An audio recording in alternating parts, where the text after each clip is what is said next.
एक छोटा सा आप सभी को कजरी होली गीत सुनाते हैं।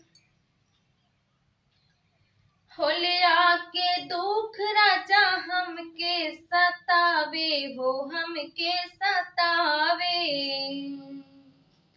चढ़ले फागुनवा हो, चढ़ले फागुनवा, चढ़ले फागुनवा राजा याद सतावे हो, याद सतावे।